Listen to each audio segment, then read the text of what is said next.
Este vídeo constitui a segunda parte do tema, cujo propósito é esclarecer as motivações que justificam a imposição de impostos sobre heranças, fundamentando-se na falta de mérito dos beneficiários na construção do patrimônio transmitido. O termo mérito tem origem no latim meritum, ou méritos, significando valor, merecer, adquirir ou ganhar. Nessa continuação, destaca-se o papel do delírio de grandiosidade direcionado na política para uma abusiva causa nobre coletivista, camuflado sob as máscaras da justiça fiscal e social, que passa despercebido pela maioria dos brasileiros. Analisando o problema sob uma perspectiva científica e racional, busca-se trazer à luz da razão esse fato claramente absurdo para permitir uma reflexão mais aprofundada sobre o tema pelos interessados nos assuntos deste canal. É crucial assistir à primeira parte do vídeo para uma compreensão abrangente.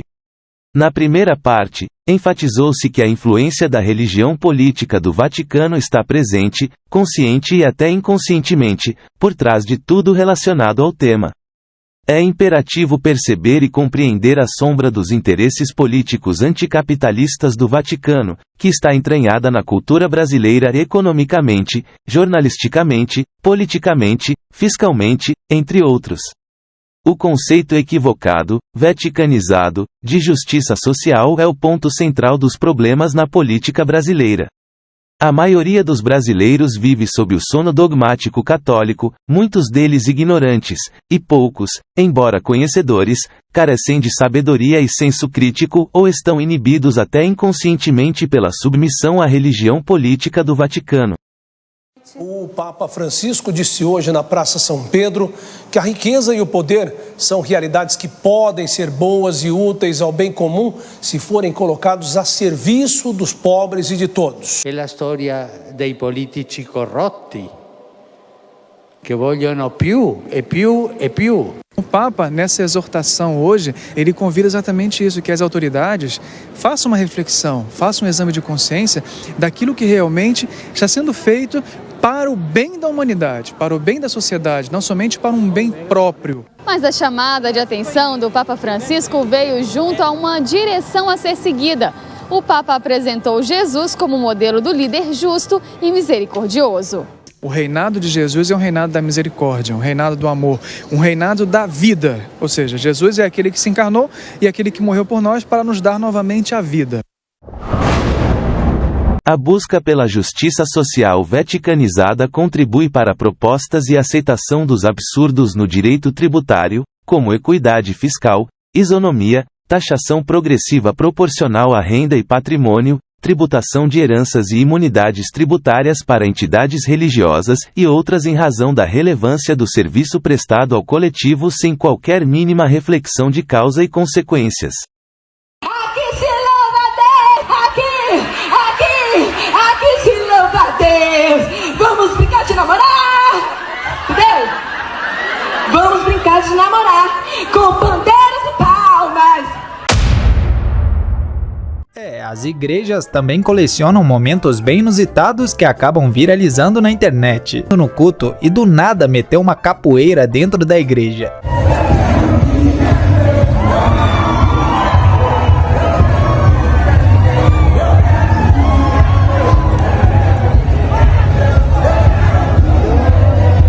Esse pastor aqui ficou conhecido como jogador de fogo. Ele passa a unção driblando os irmãos com uma bola de futebol. Se liga. Here we go.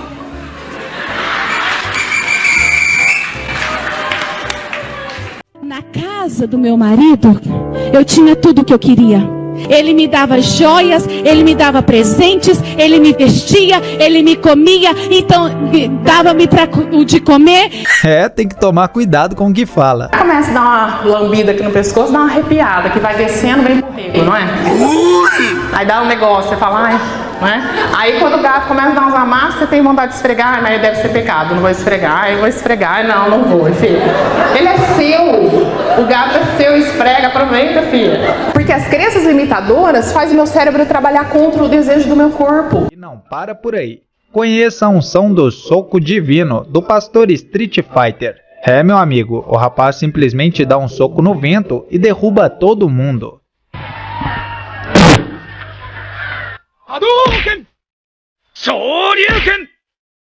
Isso quando ele não promove uma luta sobrenatural entre os membros da igreja.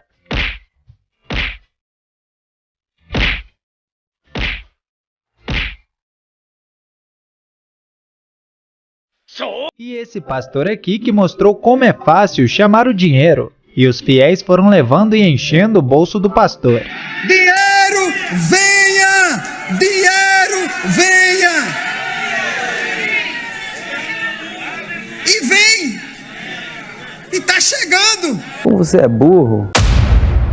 Em razão de que na realidade humana brasileira ainda existirem milhares vivendo intelectualmente como no medievo, é difícil saber quem faz parte do lado mais inocente. O público evangélico do vídeo ou a sociedade que financia a imunidade no papel de animal de sacrifício. O governo usa o ardil religioso para controlar as massas. Desta feita, as massas sustentam o Vaticano. O Vaticano sustenta o governo. O governo financia o Vaticano com imunidade de impostos. É preciso enxergar além das aparências. Esta relação por trás do cenário político foi estendida para a relação com a mídia. Os governos sustentam a mídia. A mídia informa as massas de acordo com quem lhe paga. A massa elege os governantes de acordo com os interesses de quem pagou a mídia. É impossível ver a floresta só focando em cada árvore. É como se vivesse ao sopé da montanha. Aquilo que é mais aparente aos olhos pode dar uma visão limitada e distorcida de forma ampla. É preciso observar o contexto geral do acontecimento, não apenas o que captura de imediato a atenção. Conforme o adágio, os anos ensinam o que os dias não sabem. Esses aspectos servem como artifícios para os interesses de personalidades anticapitalistas, ocultos sob as máscaras de defensores dos excluídos, justiceiros sociais, entre outros. Muitos clamam por justiça social sem saber o que esta significa, o seu correto e realista alcance pelo Estado, e que o que defendem fervorosamente contribui para aumentar a pobreza e o que eles mesmos denominam de injustiça social. Economistas vaticanizados parecem não saber em que termos o que estudaram nas graduações e pós-graduações deve ou pode ser aplicado. Tratam o indivíduo como uma mera ferramenta de seus interesses ou dos interesses inconfessáveis do lado sombrio das suas personalidades, desconsiderando totalmente o significado de mérito para o indivíduo, o coletivo e o país. Os servidores públicos têm que ser muito bem tratados e eles merecem exatamente tudo que quem está na iniciativa privada tem. Mas não faz sentido que alguns tenham coisas que os outros não têm direito. Isso aqui é completamente o contrário de um Brasil onde a gente quer que todo mundo seja cidadão igual. E é por isso que uma reforma administrativa é tão importante.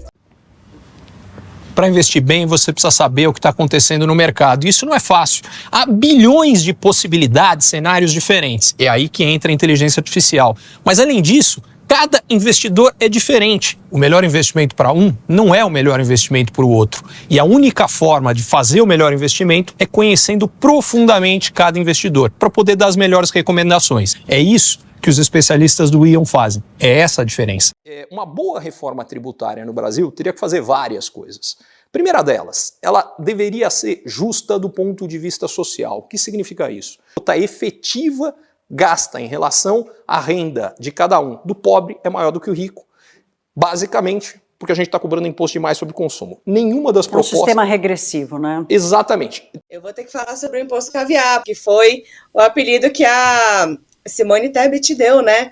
Para a questão da taxação dos mais ricos. Então, você taxa os mais ricos, as pessoas que desfrutam de iates, aviões e colocam os seus ganhos em contas offshore, que são contas protegidas, né, no exterior, que não são taxadas, esses produtos nunca foram taxados.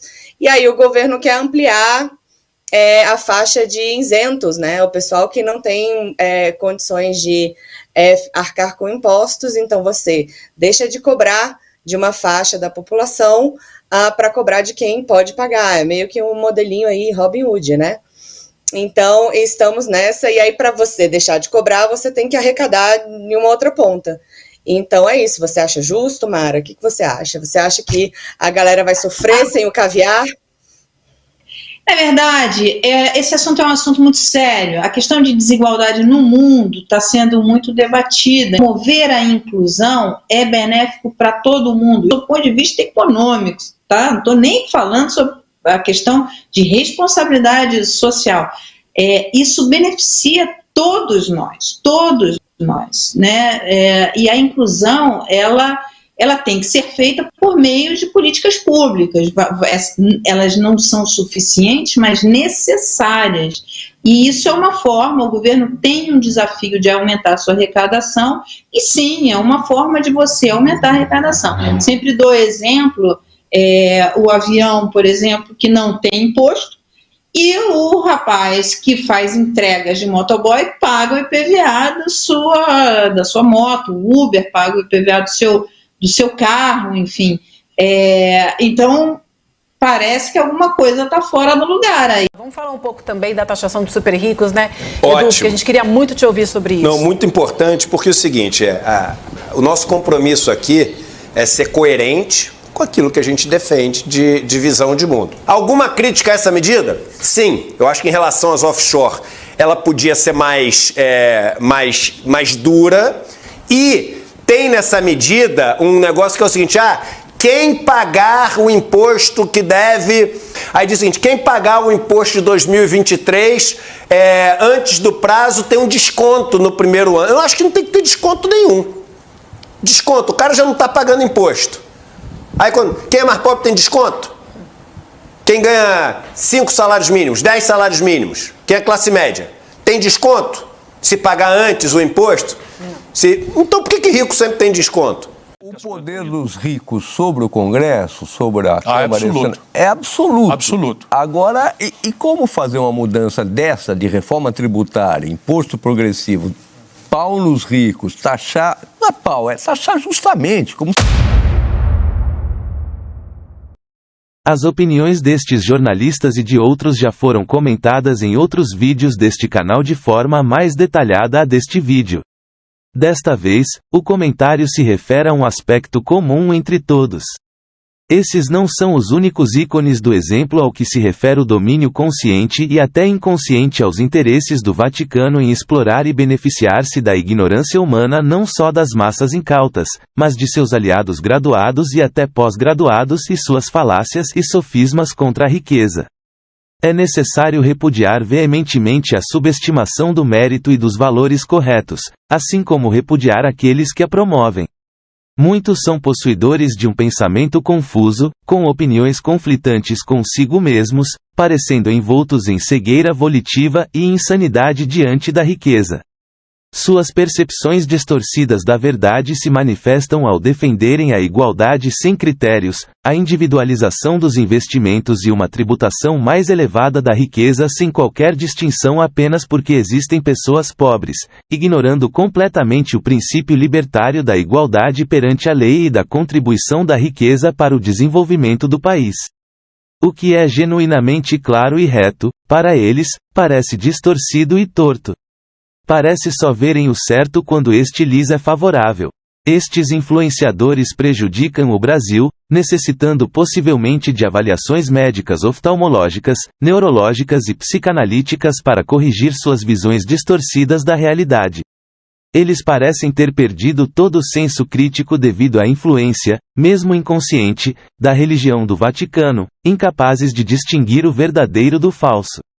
Desconhecem os termos corretos da aplicação da ciência econômica aprendida em salas de aula, vivendo em um mundo desconectado da realidade, parece que trabalham para impor suas visões a todos ou por pura ignorância, ou por interesses secretos da sombra de suas personalidades.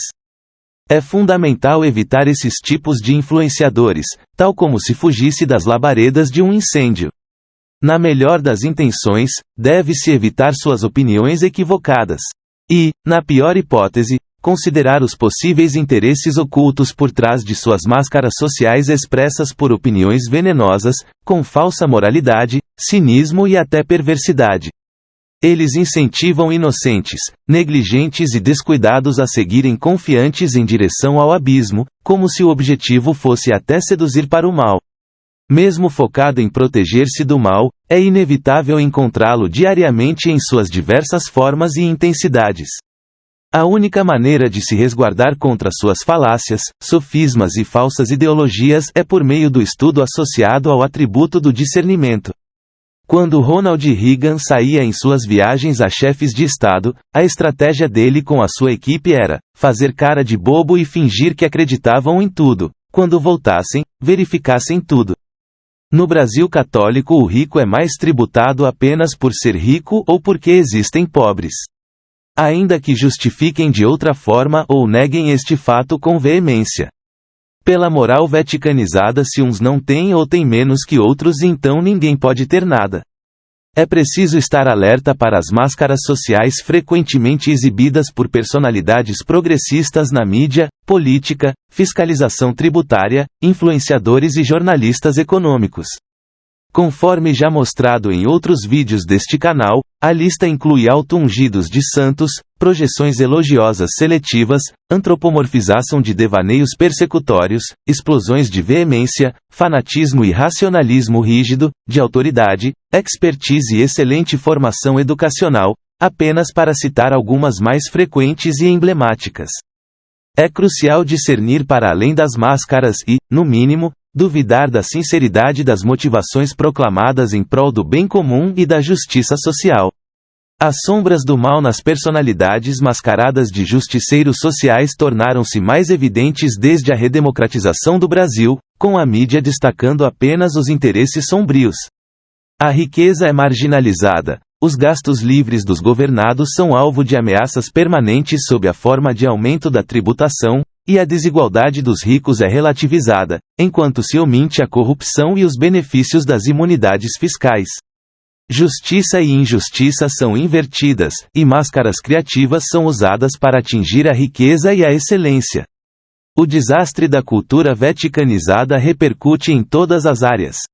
Gostaram da novidade sobre o auxílio reclusão, de quase R$ 1.800, né, para aqueles que estão cumprindo pena? Quase R$ 500 a mais do que o salário mínimo. Na praia de Ipanema, zona sul do Rio de Janeiro. Mário, bom dia para... Mostra um suspeito que levou o celular de uma menina na orla de Ipanema. E esse flagrante, JP, foi 15 minutos depois de uma tensão muito grande de tiros, porque um outro rapaz tentou levar o cordão de um homem que estava na praia. Foram pelo menos 2 flagrantes de violência ontem na orla da zona sul do Rio de Janeiro. Entenda o devoto do judaísmo como aquele que leu e entendeu a parábola do semeador atribuída ao personagem herói do Novo Testamento Jesus de Nazaré, o Cristo, e o devoto da política do Vaticano, aquele que não leu, ou, se leu, não entendeu e, assim, não distingue o certo do errado, podendo até trocá-lo totalmente um pelo outro. Portanto, age como se admirasse perder tempo semeando em solo árido, ou rochoso ou em beira de estrada, ao invés de focar apenas do solo fértil. Os piores progressistas ainda desejam destruir o solo fértil ao impróprio ao desenvolvimento em nome da justiça social pela desigualdade natural entre os indivíduos, as oportunidades e as circunstâncias para todos os semeadores. Após essa revisão de alerta, abordaremos o problema psicológico conhecido como delírio de grandiosidade, especificamente em sua forma coletivista abusiva na política. A grandiosidade se manifesta em diferentes níveis de intensidade, sendo o foco aqui a sua forma grave, que envolve a perseguição à riqueza por meio da grandiosidade de uma causa nobre absurda usada para atacar o mérito e a individualidade.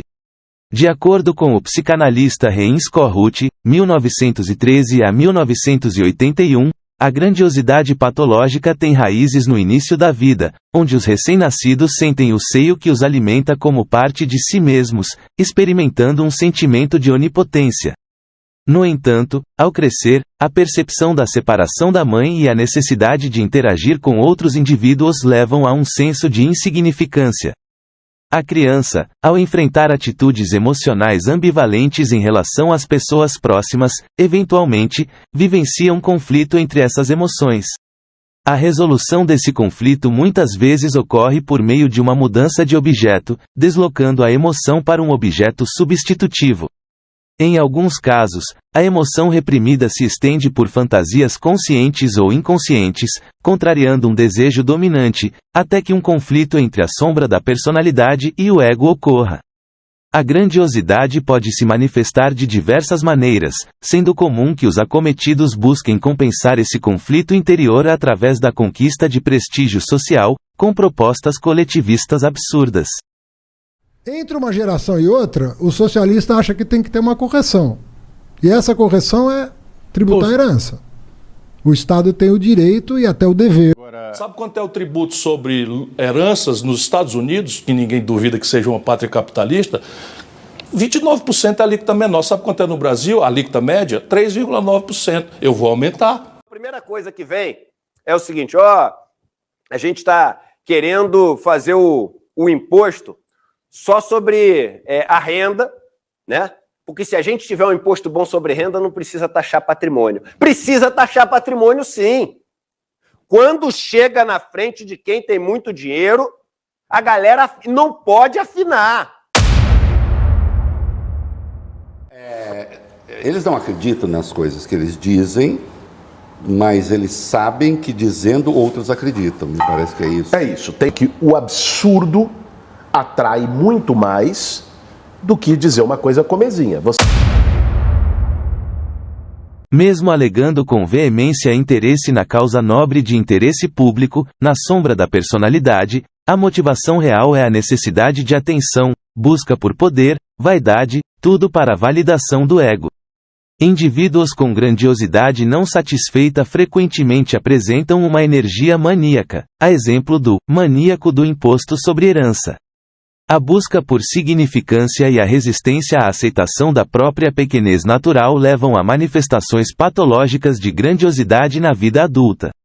A infância superprotegida pode contribuir para a formação dessa grandiosidade, onde os pais fazem a criança se sentir o centro do universo, evitando a exposição à dor da realidade.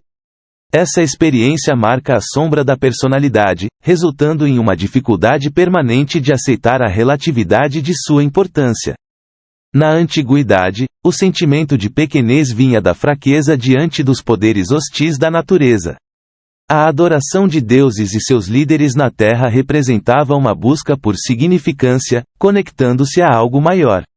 Isto foi motivo para surgirem histórias de milagres e seus milagreiros conectados com um poder superior oculto.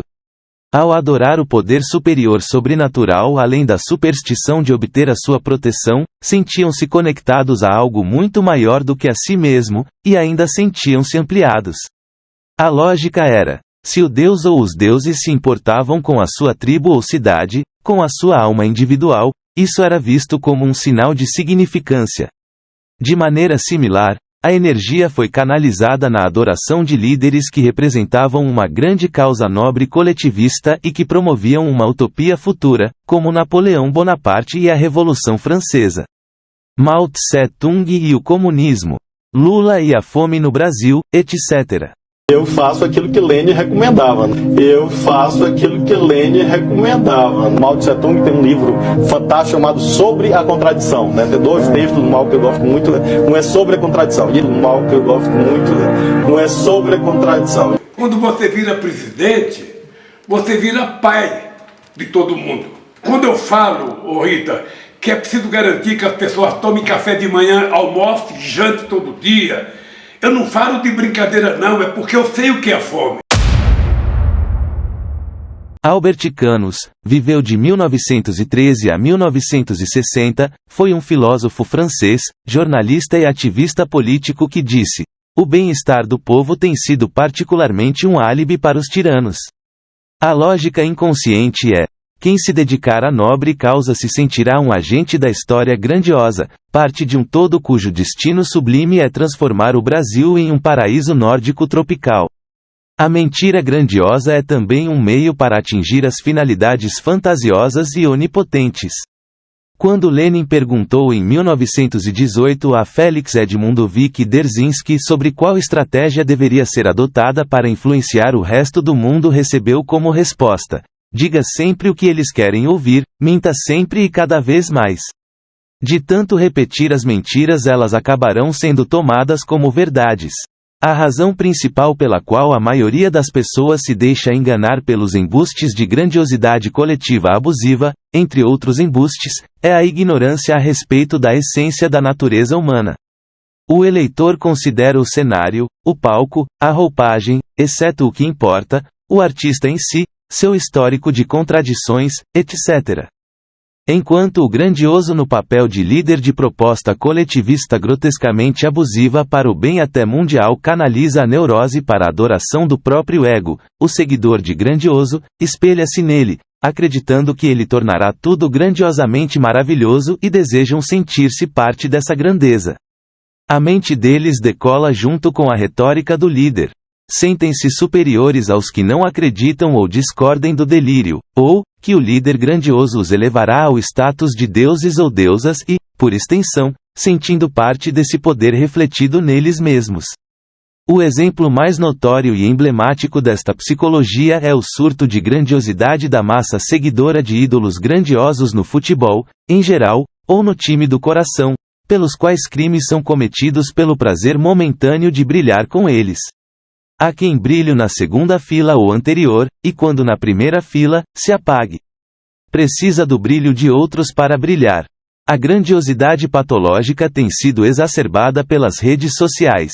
Por óbvio, o grandioso pode sentir-se mais percebido na política ou em função de agente político onde só sente-se limitado pela Constituição Federal Brasileira.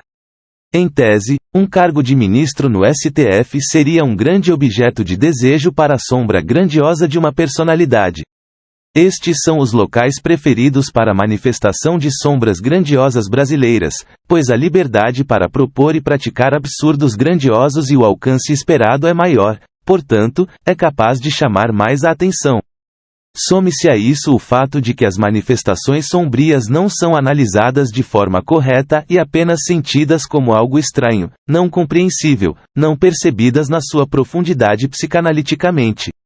A parcela da população que é capaz de pelo menos desconfiar da hipótese é insignificante para influenciar no alcance pretendido do grandioso. A personalidade grandiosa pode não compreender ou fingir não entender que o controle humano está ligado ao caráter, uma qualidade profundamente enraizada. O caráter, derivado do grego para instrumento de gravação ou impressão, é formado pelo genoma, experiências no início da infância e ao longo da vida. O caráter, sendo profundo demais para ser alterado facilmente, influencia as ações além da consciência e do controle automático, espontâneo, individual. A realidade, longe de ser conveniente e impecável, é quase sempre inconveniente e confusa. A interação de diversos fatores influencia e, por vezes, determina a vida psíquica do indivíduo, levando-o a enxergar o outro como um modelo a seguir, um mero ajudante, um objeto dos interesses da sombra de sua personalidade, ou até mesmo um adversário a ser derrotado sem uma causa plausível e justa. A infelicidade crônica do grandioso e do invejoso, lamentavelmente, não se configura como uma punição suficiente.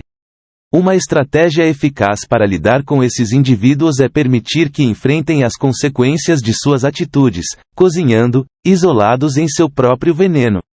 Contudo, nem sempre isso é possível, especialmente quando há uma atração irresistível pelo poder político, levando muitos a buscarem destaque com propostas grandiosas na política, e, como sempre, pouco se importando com os prejuízos alheios ou os interesses do país.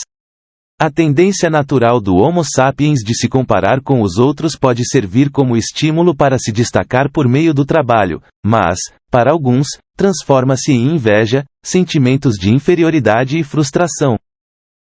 Então, um Mika Galvão, um Nicolas Meregali, um Roger Grace, esses caras servem de inspiração para o cidadão comum. Todo mundo como quer ver e falar: quanto desse cara eu posso trazer para mim?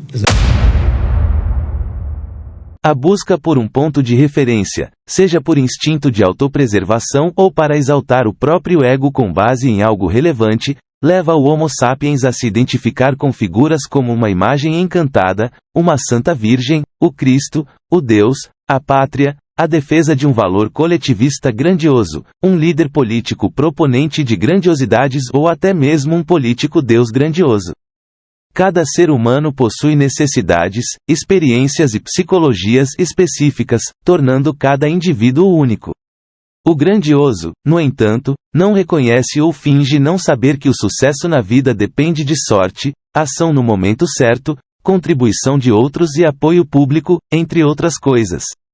Na política, muitas vezes, ignora que o governo não deve ter o poder absoluto de intervir na vida dos governados.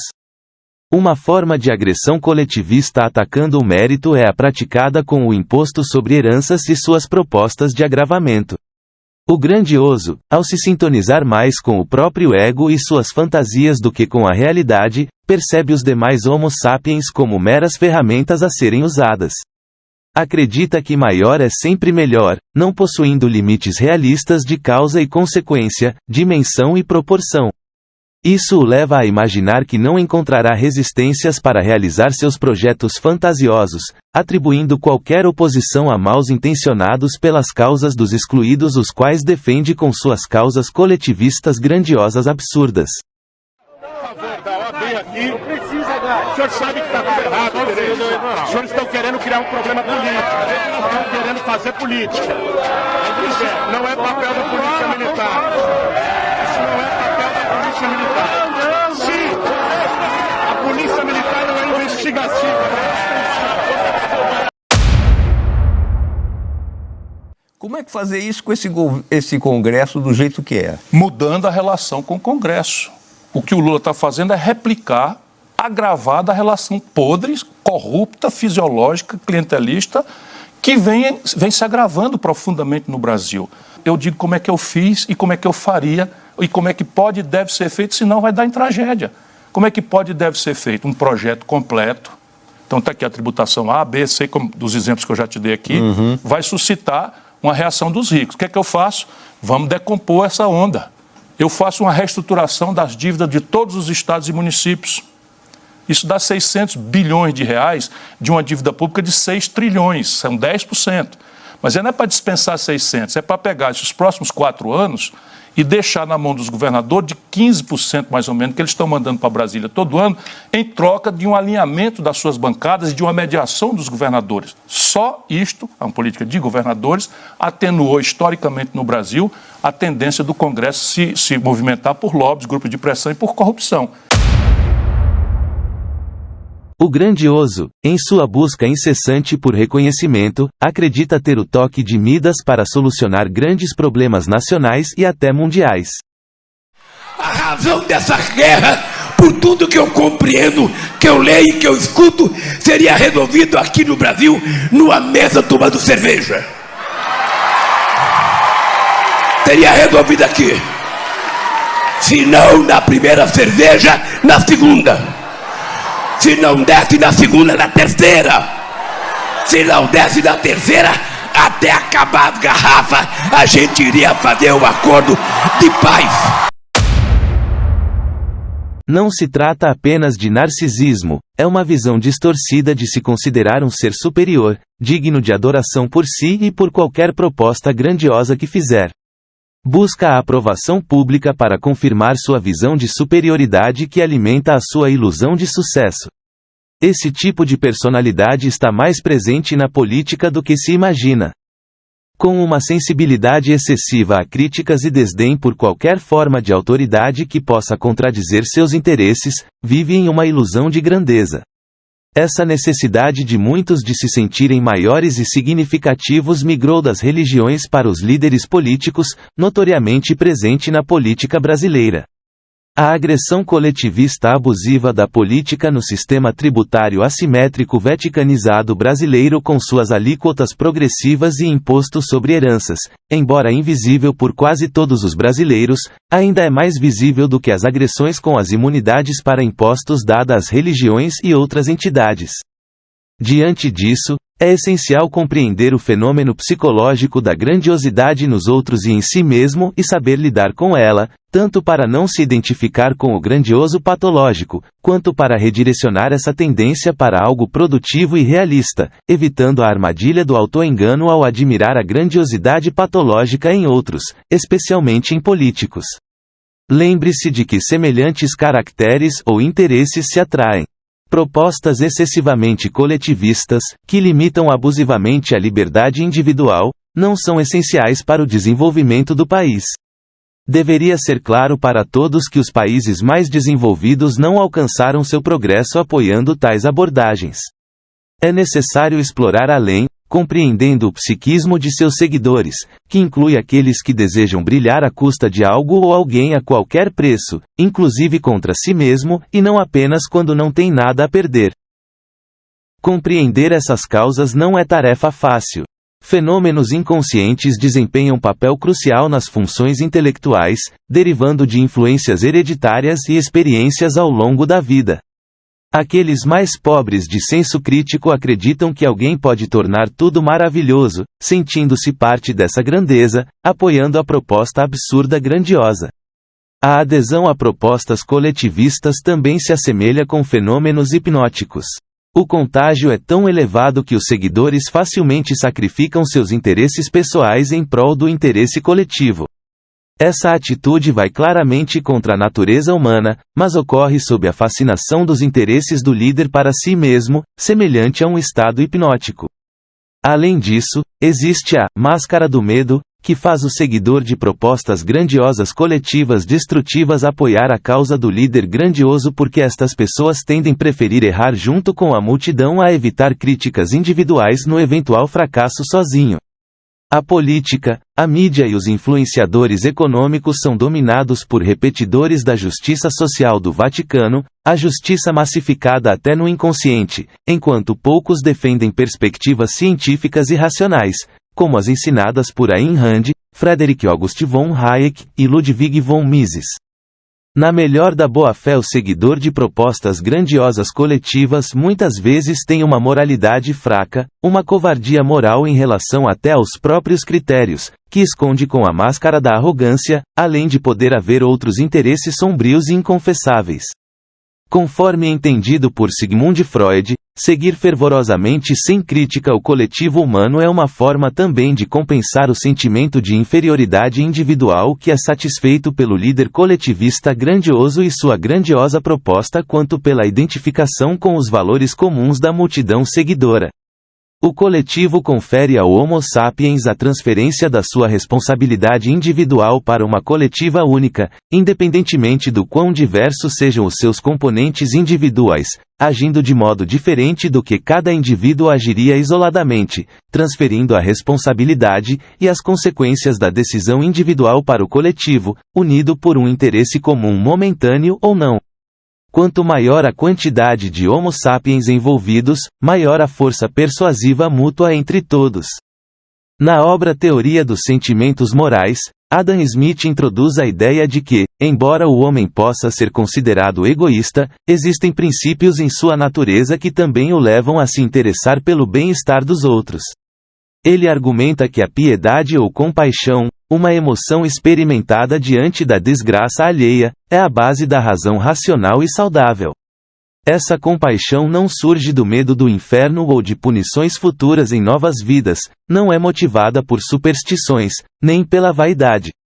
A razão saudável, associada ao liberalismo conservador, destaca-se por sua solidariedade genuína, desprovida de hipocrisia.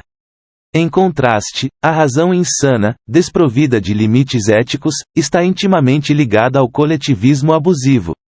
É crucial distinguir o verdadeiro liberalismo conservador da sua versão distorcida, defendida pelos libertários.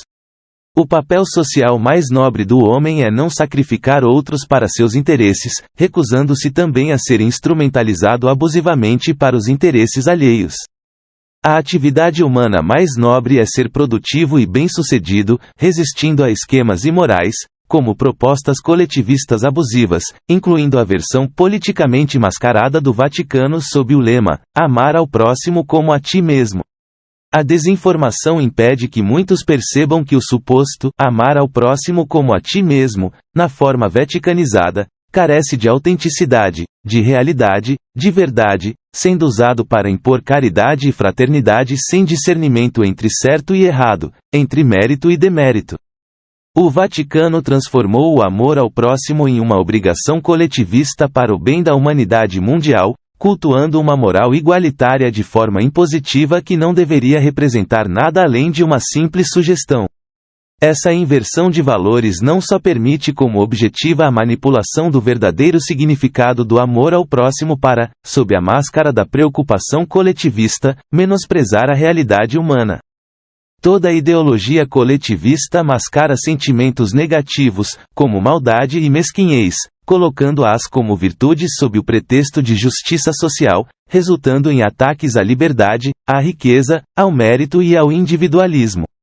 Escondidos na sombra da personalidade do progressista estão os interesses da política do Vaticano, até de forma inconsciente, e a inveja à ascensão da aristocracia liberal conservadora ao poder através da riqueza construída merecidamente em um Estado livre e meritocrático.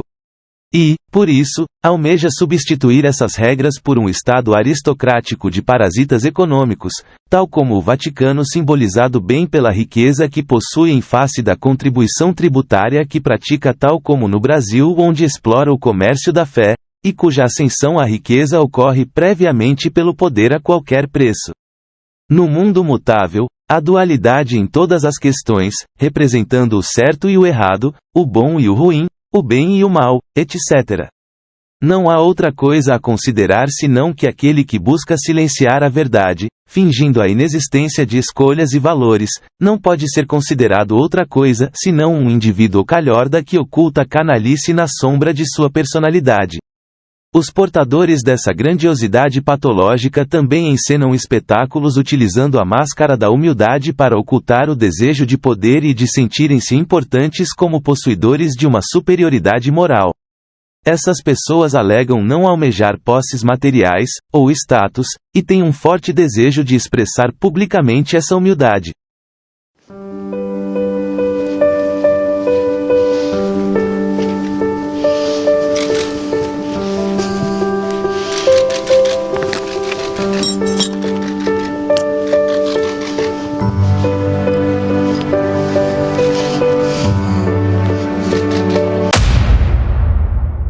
Essa aparente humildade serve como uma máscara social para negar a grandiosidade que reside na sombra de suas personalidades, negando para o público o que realmente desejam.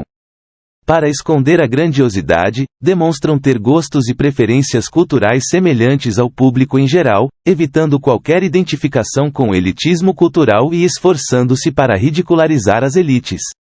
As pessoas não estão podendo comprar comida e quando compra comida não pode cozinhar porque não tem carne, é obrigado a botar ao velho fogão de lenha. Como não tem fogão de lenha, vai colocar uma lata em cima de 2 tijolos e cozinhar. Que país é esse que a gente está vivendo? Eduardo, eu morei num quarto de cozinha com 13 pessoas.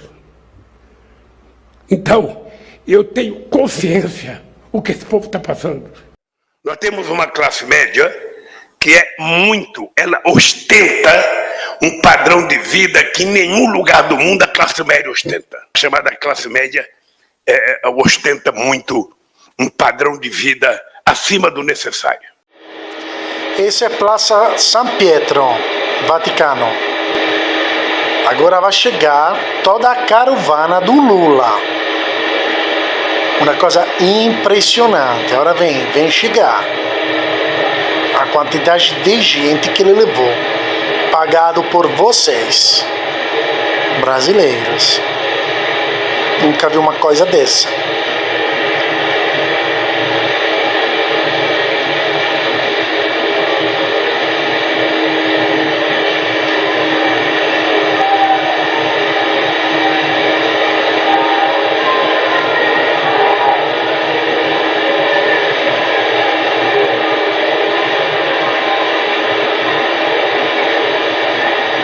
Algum brasileiro gritou algo, não dá para identificar, mas lá tem gente que gritou Lula.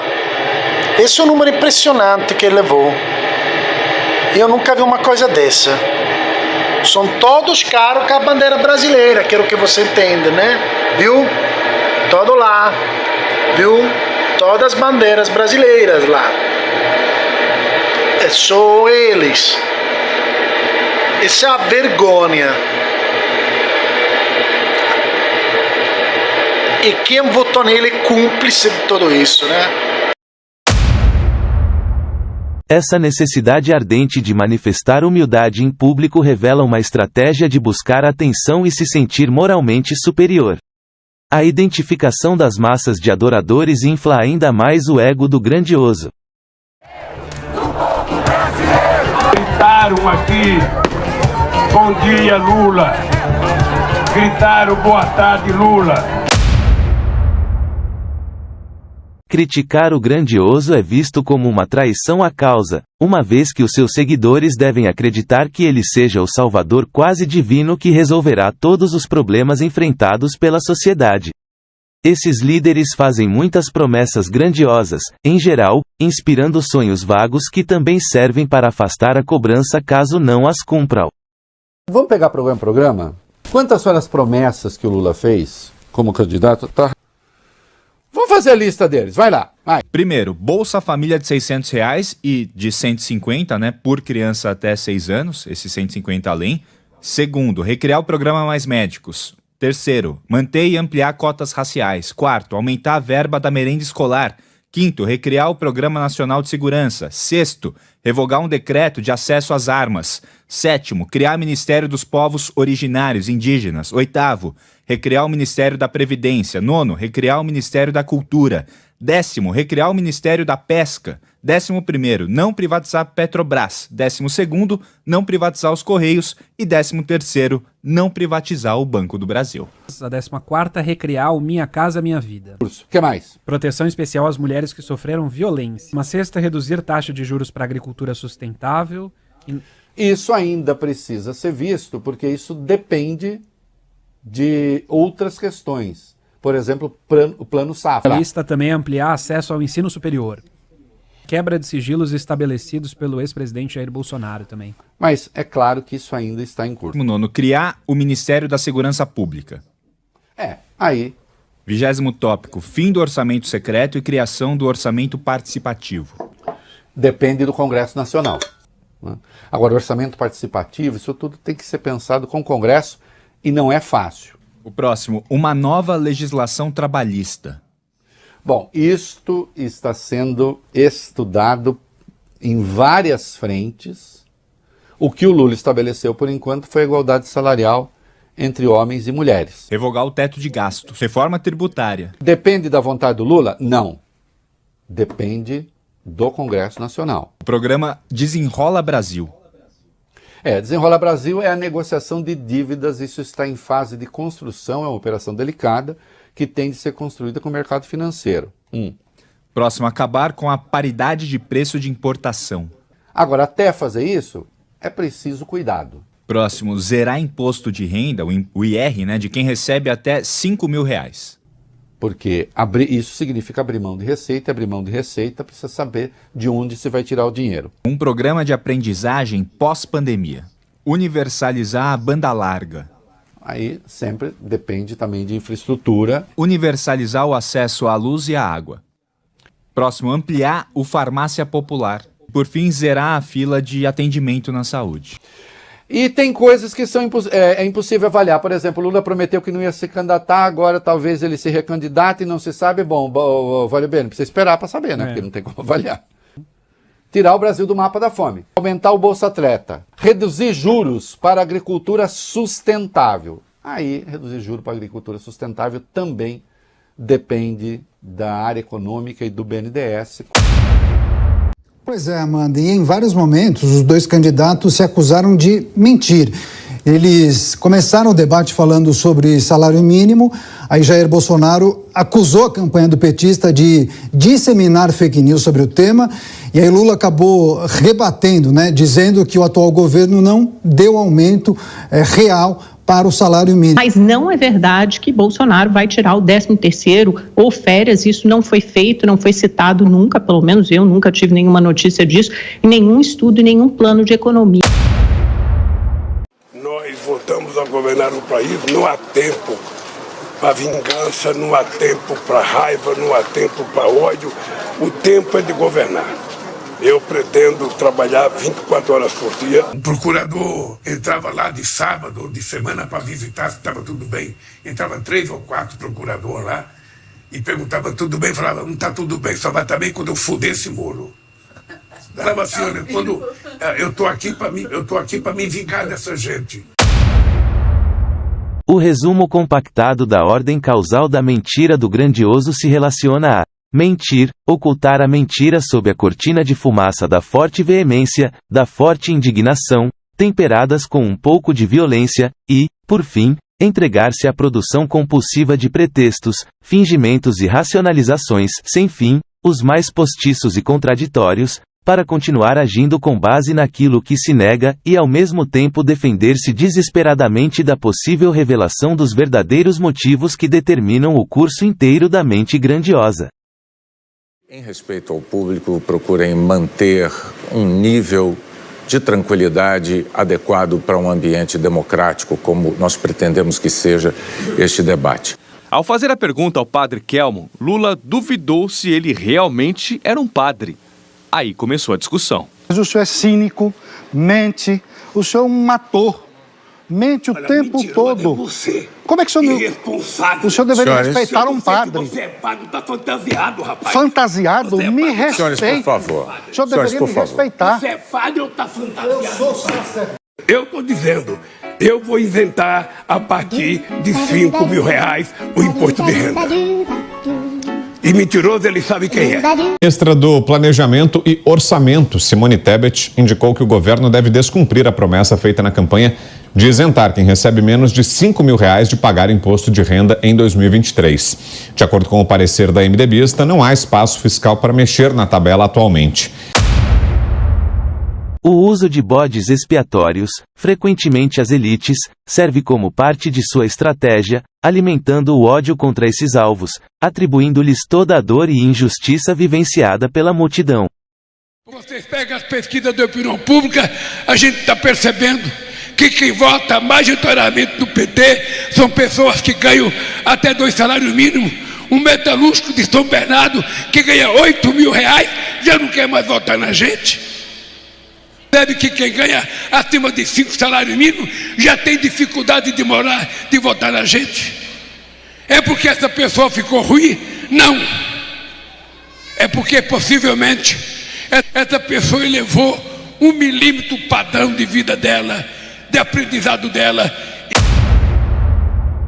Esses líderes políticos também atuam semelhantes a líderes de um culto, utilizando cores, símbolos e música para unir a identidade do grupo. Alguns adotam a postura de vítimas grandiosas, retratando-se como azarados ou infelizes, embora na realidade busquem criar dramas para alcançar objetivos ocultos na sombra de suas personalidades. A mensagem subjacente é que eles sofreram muito no passado, tornando-se assim os mais aptos a cuidar das necessidades dos mais necessitados, a quem denominam de excluídos para gerar um impacto emocional. Falo, Rita, que é preciso garantir que as pessoas tomem café de manhã, almoçem, jantem todo dia.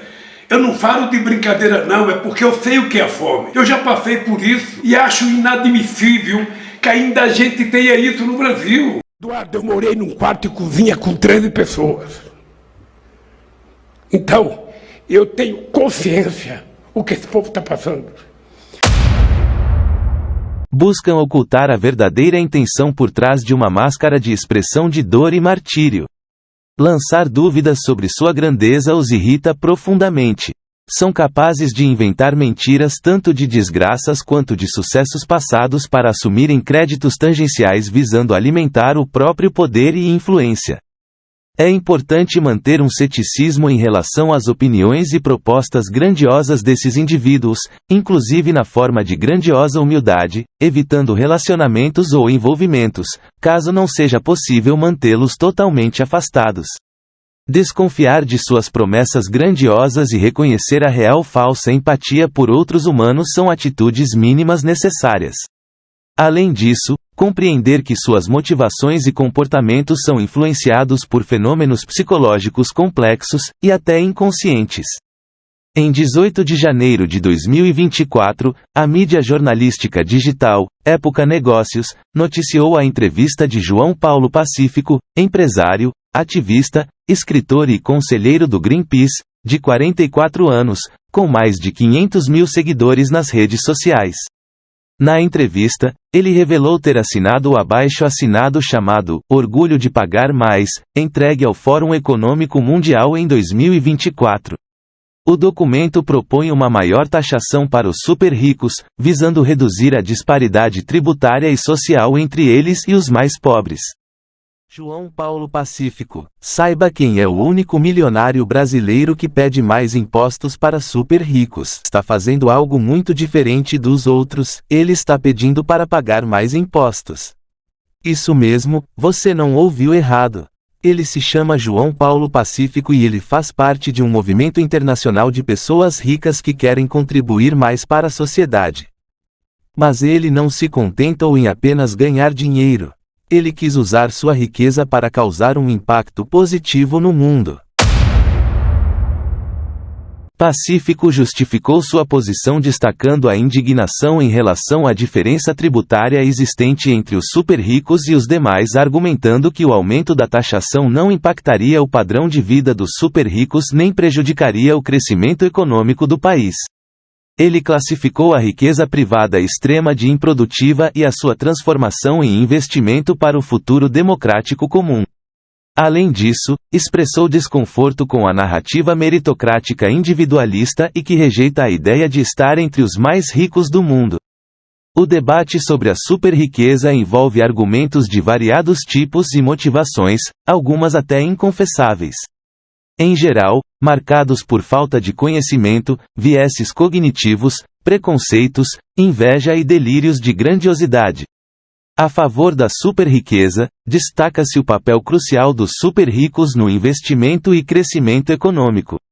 Eles possuem recursos substanciais que, quando investidos em empresas, projetos e empreendimentos, impulsionam o desenvolvimento econômico, gerando empregos, estimulando a inovação e aumentando a produtividade. A filantropia também é ressaltada como uma vantagem, pois muitos bilionários se envolvem em atividades sociais, educacionais e de saúde, contribuindo para resolver problemas sociais e financiar iniciativas benéficas. Além disso, a existência de bilionários inspira aspirantes a empreendedores, servindo como modelo a ser seguido e motivando o espírito empreendedor e a inovação. A contribuição tributária dos super-ricos, tanto de forma direta quanto indireta, equivale a uma parcela significativa dos tributos arrecadados pelos entes públicos, financiando programas governamentais e serviços utilizados predominantemente pelos mais pobres. A crítica à superriqueza é ressaltada, destacando pontos negativos relativizados por argumentos mal intencionados relacionados a falácias e sofismas criativos sobre a desigualdade social e o potencial impacto negativo na coesão social. A proposta coletivista de aumentar a tributação sobre os super-ricos é de índole coletivista abusiva, e pode ser associada à hipótese de um padrão cognitivo disfuncional no seu proponente e apoiadores, decorrente de experiências traumáticas na infância, conforme já explicado neste vídeo. É preciso considerar o perigo pela inexistência de princípios libertários na cultura do Brasil e do domínio desta pelos interesses políticos do Vaticano. Um aspecto importante para a defesa da riqueza é o princípio da igualdade perante a lei que, no Brasil, é transgredida com a falácia da isonomia tributária. Em um país com proteção à liberdade econômica, a caridade, embora não deva ser forçada, não é proibida, permitindo ações filantrópicas voluntárias sem publicidade.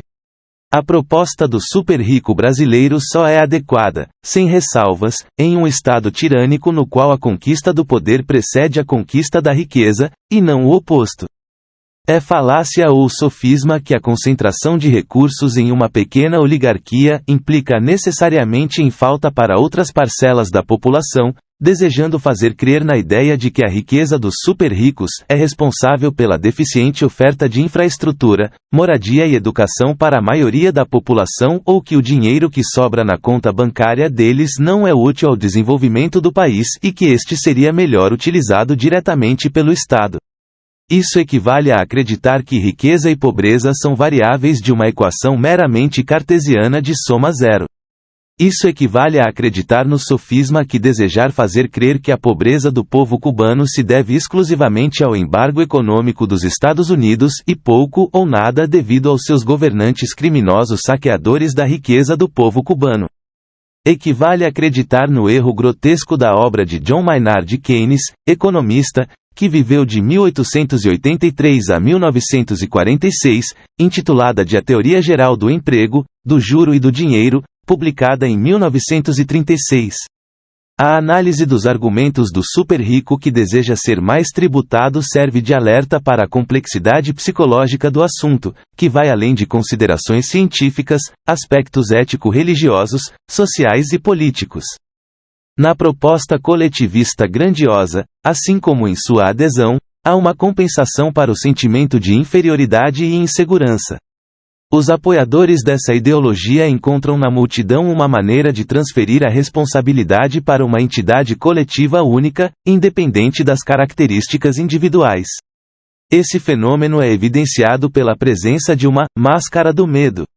A teoria da psicologia das massas, conforme delineada por Sigmund Freud, destaca a propensão das pessoas a preferirem errar em conjunto com a multidão ao invés de correrem o risco de acertar sozinhas e fracassar igualmente sozinhas. Esse comportamento é escolhido mesmo que isso implique sacrificar interesses pessoais em prol de uma visão grandiosa e coletiva, ao invés de enfrentar o risco do fracasso ao buscar o sucesso de forma independente. Em outras palavras, a psicologia das massas sugere que a coletividade proporciona uma sensação de segurança e pertencimento, levando indivíduos a abdicarem de suas ambições individuais em prol de uma narrativa coletiva compartilhada. Por que você acha que toda vez que tem uma ascensão da extrema-direita, o cinema é tão alvo, né, como algo... A gente viu isso aqui, a gente já falou no programa, como algo ruim, como, né, algo negativo, se gasta dinheiro com isso, temos outras prioridades. Por que a arte, eu sei que é uma pergunta complexa, né, é tão atacada pela extrema-direita? Porque ela talvez seja inútil para a extrema-direita, realmente. Acho que eles não consomem. Não vem valor. Não vem valor, eu acho que é isso. Seu amor me pegou, você bateu tão forte com o teu amor, nocauteou. Mucho soltera, aprovechame. No te vayas a volver, sé que lo hacemos y tú vas a volver. Un perreíto en la pared, yo soy un caso que hay que resolver. Como já evidenciado, as ideias e ideais coletivistas frequentemente são utilizados para ocultar, sob a roupagem de um bem maior grandioso, a maldade em uma proporção igual ou maior. Aqueles incapazes de discernir nuances, na melhor das hipóteses, possuem distúrbios cognitivos ou níveis baixos de inteligência, na pior das hipóteses, estão ocultando interesses sombrios, secretos e inconfessáveis. A apreciação artística varia conforme os valores individuais, sendo os valores do liberal conservador diferentes dos progressistas brasileiros. É preciso, no mínimo, ser cético com todo julgamento coletivista e considerar a sua pior hipótese de ser uma artimanha para esconder interesses secretos da sombra da personalidade. Muitos justificam o errado, quando o que, verdadeiramente, desejam é ofender o certo. Todo indivíduo verdadeiramente bem-intencionado distingue o certo do errado, o bem do mal, e permanece ao lado do certo e do bem, mesmo que isso represente prejuízo pessoal. Um exemplo emblemático são os judeus que, durante a Inquisição, preferiram morrer queimados vivos a renunciar às suas convicções perante o Vaticano. Certamente, se fossem artistas brasileiros não venderiam sua própria honra ainda que vislumbrassem um grande ganho financeiro. Esse também é um dos motivos por que são desconsiderados ou até odiados pelo Vaticano e seus aliados. Quanto mais limitada for a inteligência do Homo sapiens, mais prevalecerá o lado sombrio de sua personalidade. E mais avaliarão as consequências no curto prazo e na distância de um palmo do próprio nariz ou de um passo. Os incautos sob o efeito do sono dogmático católico ainda poderão se equivocar e considerá-los pelas suas máscaras como inteligentes, associando a popularidade, a riqueza, a ousadia, a falta de escrúpulos e a falta de vergonha com inteligência da mesma forma que se equivocam em não perceber suas possíveis maldades. Portanto, é crucial reconhecer esses padrões psicológicos de comportamento para evitar cair na influência de líderes grandiosos e compreender as complexidades subjacentes aos fenômenos de massa associados a propostas coletivistas abusivas. Os vários segmentos de vídeos inseridos nesta narrativa visam aproximar o assunto da realidade a fim de proporcionar uma compreensão mais fácil e objetiva, também tornar tangível um assunto que abrange diversos problemas peculiares presentes no cotidiano, demandando observação perspicaz e estudo. Em um mundo dual, a grandiosidade pode apresentar algumas utilizações positivas e produtivas. A autoconfiança que a acompanha pode ser canalizada para o trabalho e servir como fonte de inspiração. No entanto, é crucial evitar o exagero da grandiosidade, prevenindo-se contra fantasias sobre poderes e propostas quase divinas que nunca se concretizarão ou que servirão para o bem. Foi a consideração realista e pragmática da vida que permitiu aos seres humanos tornarem-se poderosos e sobreviventes em um ambiente hostil ao longo de milhares de anos. Cada pessoa possui necessidades, experiências e psicologia específicas. Para identificar os indivíduos com tendências grandiosas, é crucial ir além das máscaras fantásticas que possam utilizar. Poucos indivíduos conseguem manter-se à tona no mar de destroços brasileiros, enxergar a direção do abismo para onde a corrente leva e afastar-se da multidão a tempo de salvar-se. Os poucos possuidores dessa inteligência analítica estão em uma minoria infinitesimal na população eleitoral, sem possibilidade de interferir na realidade social vaticanizada brasileira. O máximo que podem fazer para colaborar é divulgar diagnósticos da realidade. Lembre-se de que toda sociedade e país são moldados pela qualidade de seus indivíduos e famílias. Leve a sério este assunto. Para uma compreensão abrangente, é essencial conhecer a parte 1 e 2 deste assunto. Se você chegou até este canal e ainda viu todo o vídeo, você não é um pateta alienado, busca saber mais e melhor e merece muito reconhecimento e respeito, e poderá até colaborar inscrevendo-se no canal, deixando o seu like, e compartilhando este vídeo com seus contatos para ajudar a difundir este conhecimento. Se não viu a parte 1, não deixe de vê-la.